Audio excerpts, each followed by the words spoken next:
வணக்கம் நண்பர்களே. இந்திய சுதந்திர போராட்டம் பற்றி பேசும்போது பலருக்கு முதலில் நினைவுக்கு வருவது 1857ஆம் ஆண்டு நடந்த சிப்பாய் கலகம். ஆனால் அதற்கு பல ஆண்டுகளுக்கு முன்பே தென்னிந்திய மண்ணில் ஒரு பெண் ஆங்கிலேயர்களுக்கு எதிராக போர்க்கொடி தூக்கி இருந்தார். அவர் வெறும் ராணி அல்ல, வீரத்தின் உருவம், தந்திரத்தின் சின்னம், தமிழகத்தின் பெருமை. அவர்தான் வீரமங்கை ராணி வேலு நாச்சியார். இன்று அவரது வாழ்க்கை வரலாற்றை விரிவாக பார்க்கலாம். 1730ஆம் ஆண்டு ராமநாதபுரம் அரச குடும்பத்தில் பிறந்தார் வேலு நாச்சியார்.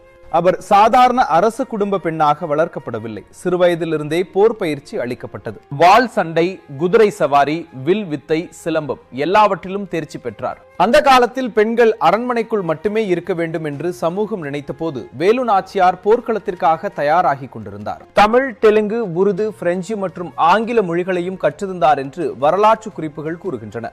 இளம் வயதில் சிவகங்கை மன்னர் முத்துவடுகநாத தேவரை திருமணம் செய்து கொண்டார். இதன் மூலம் சிவகங்கை அரசின் ராணியாகானார்.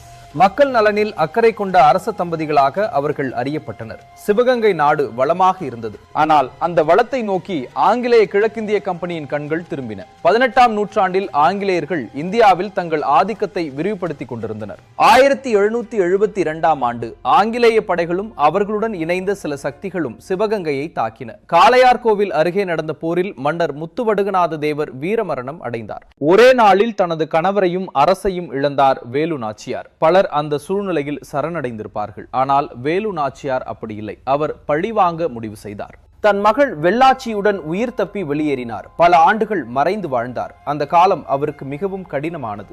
அரசு இல்லை, படை இல்லை, அதிகாரம் இல்லை. ஆனால் ஒரு விஷயம் மட்டும் இருந்தது. அது ஆங்கிலேயர்களை தோற்கடிக்க வேண்டும் என்ற உறுதி. வேலு நாச்சியார் தனது போராட்டத்தில் தனியாக இல்லை. மருது பாண்டியர் சகோதரர்கள் அவருக்கு துணையாக இருந்தனர். அவர்கள் சிறந்த போர் வீரர்கள். அதே நேரத்தில் மைசூரின் சக்தி வாய்ந்த ஆட்சியாளரான ஹைதர் அலியிடம் உதவி கோரினார். ஹைதர் அலி வேலு நாச்சியாரின் தைரியத்தையும் அறிவையும் கண்டு ஆச்சரியமடைந்தார். அவருக்கு ஆயுதங்களும் படை உதவியும் வழங்கினார். இதன் மூலம் வேலு நாச்சியார் மீண்டும் ஒரு பெரிய படையை உருவாக்க ஆரம்பித்தார். ஒரு நாள் அல்லது ஒரு மாதம் அல்ல, சுமார் 8 ஆண்டுகள் காத்திருந்தார். ஒவ்வொரு நாளும் திட்டமிட்டார். படையை பலப்படுத்தினார். உளவுத்துறையை உருவாக்கினார். வேலு நாச்சியாரின் படையில் குயிலி என்ற வீராங்கனை இருந்தார். அவர் ராணியின் நம்பிக்கைக்குரிய தளபதி. போரின் முக்கிய கட்டத்தில் ஒரு பெரிய பிரச்சனை இருந்தது. ஆங்கிலேயர்களின் ஆயுத கிடங்கு. அதை அழிக்காமல் வெற்றி பெற முடியாது. அப்போது குயிலி ஒரு வரலாற்று முடிவை எடுத்தார். தன் உடலில் எண்ணெய் ஊற்றி தீ வைத்துக் கொண்டு ஆயுத கிடங்குக்குள் பாய்ந்தார். பெரிய வெடிப்பு ஏற்பட்டது. ஆங்கிலேயர்களின் ஆயுதங்கள் அழிந்தன.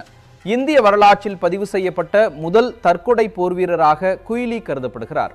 ஆயுத கிடங்கு அழிந்த பிறகு போரின் நிலை மாறியது. வேலு நாச்சியாரின் படைகள் தீவிர தாக்குதல் நடத்தின. ஆங்கிலேயர்கள் பின்வாங்க தொடங்கினர். இறுதியில் சிவகங்கை மீண்டும் கைப்பற்றப்பட்டது. இது சாதாரண வெற்றி அல்ல.